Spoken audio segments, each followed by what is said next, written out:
Bonjour Michel Juvet. Bonjour. L'été 2013 n'aura pas amené de catastrophe en provenance de la zone euro. Les mauvaises nouvelles nous viennent maintenant des pays émergents. Absolument. On a vraiment un trend divergent entre ces deux régions.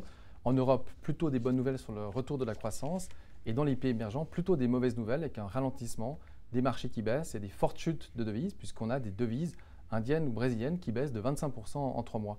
Ces pays qui apparaissaient comme une alternative aux pays occidentaux sont dans une situation qui est inquiétante aujourd'hui. Mais pourtant, leur croissance est supérieure à celle des pays occidentaux. Oui, les chiffres paraissent toujours supérieurs, mais n'oublions pas la dynamique. Ces pays ont profité d'une dynamique interne puisqu'ils commerçaient beaucoup entre eux et ça a accéléré leur croissance économique. Aujourd'hui, le phénomène s'inverse et ça accélère le ralentissement économique également. Mais pourtant, leur dette est faible comparativement à celle des pays de la zone euro. Mais plus tout à fait. Si on regarde la dette privée, aujourd'hui, on a des niveaux très très élevés en Chine, en Corée, en Thaïlande et des niveaux qui ressemblent aux niveaux qu'on avait en Espagne avant la crise de 2007-2008. Et puis si on regarde la dette publique, on a des pays comme l'Inde qui ont déjà un niveau de dette publique plus haut que les critères de Maastricht.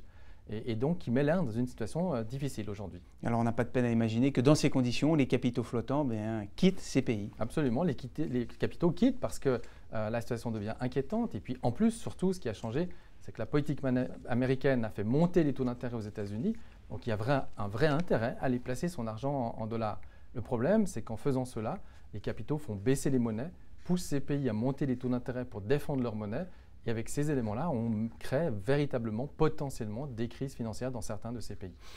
Pourtant, l'amélioration économique en Europe devrait leur être favorable. Oui, ça c'est le point positif. Ces pays exportent beaucoup. 15 à 20% de leurs exportations vont vers la zone européenne. Et donc l'amélioration européenne va permettre à ces pays d'exporter plus de produits. C'est vrai. Sauf que l'Inde, par exemple, a un déficit commercial. Donc la baisse de la monnaie, par exemple, lui est défavorable puisque ça signifie que ça lui coûtera plus cher pour importer des produits et que potentiellement elle aura une inflation supérieure à gérer. Alors on a pour habitude de dire qu'il faut investir au son des canons. Est-ce le bon moment pour investir dans les pays émergents? Alors oui, on entend vraiment le son du canon. Le problème, c'est qu'en 2 coups de canon, les marchés peuvent encore beaucoup fluctuer. Les mauvaises nouvelles, on les connaît bien. C'est donc ce resserrement de politique monétaire aux États-Unis, montée des taux d'intérêt dans les pays émergents, ralentissement économique et puis en plus maintenant potentiellement un conflit dans le Moyen-Orient qui va faire monter le prix du pétrole, ce qui sera dommageable à ces pays qui en importent. En revanche, on a des signaux positifs sur les marchés. Ces marchés émergents sous-performent les autres depuis plus de 2 ans, donc ça veut dire qu'il y a beaucoup de choses qui sont déjà dans les prix de ces marchés. La deuxième nouvelle importante, c'est que la valeur de ces indices boursiers émergents commence à être intéressante. Elle n'est pas à des niveaux de catastrophe, mais elle est intéressante. Et puis, troisième point important aussi, la baisse des monnaies fait qu'on achète aujourd'hui les mêmes actifs au prix de 2006. On a donc un intérêt. La conclusion de tout ça, c'est de dire attention, oui, les mauvaises nouvelles seront là, mais une opportunité est en train de se créer et probablement que ces marchés vont devenir un joker en 2014. Merci Michel Juvet. Merci.